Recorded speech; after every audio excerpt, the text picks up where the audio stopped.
Today we're going to be learning how to find the volume of a cube or other 3D figure. So we're going to start by drawing our cube. It's not a very good cube, but it will work. So we're going to start with our base, which is going to be 5 in this example, and then our height, which is also going to be 5, and then our width, our width, which is also going to be 5. So now, the way you find a cube is you use this formula.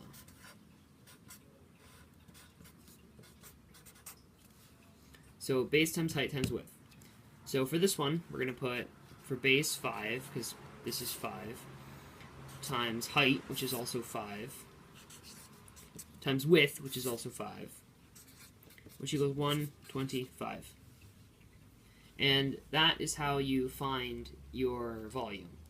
Now, it could also be a different shape. As long as you can find the base height and width, then you can figure out the volume. Hello. Today we're going to learn about Pythagorean theorem and when and how to use it. So we're going to start off by drawing a basic triangle. Okay, like that. We're going to label it 8, 6, and x. Now, to find out what x is, we're going to use Pythagorean theorem, which is a squared plus b squared equals c squared. Now, we're going to have to find out which side equals what. So we know, so a equals the smallest side. In this case, it's 6. So 6 squared. B equals the second smallest side, which in this case will be 8 because of this side. And that, so we know that plus 8 squared equals, and in this case we don't know what c is, so we're just going to put x squared.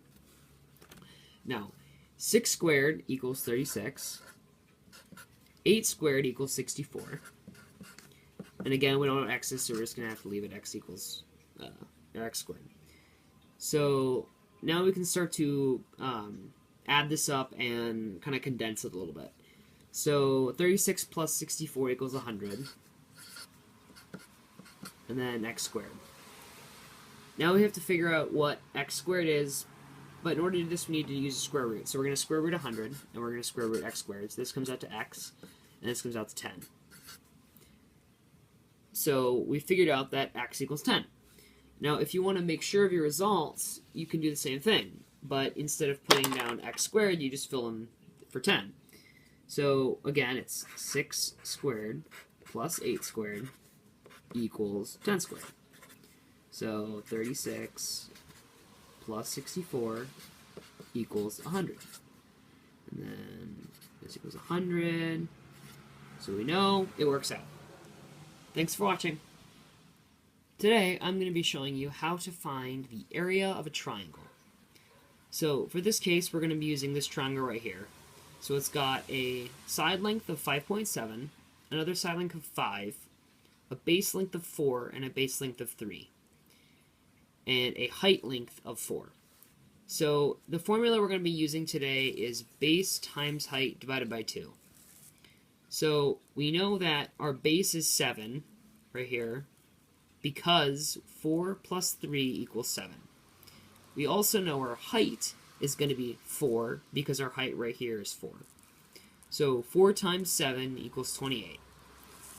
So now that we have 28, we know that base times height equals 28, but we still need to divide it by 2, and that's going to equal our area. So 28 divided by 2 equals 14.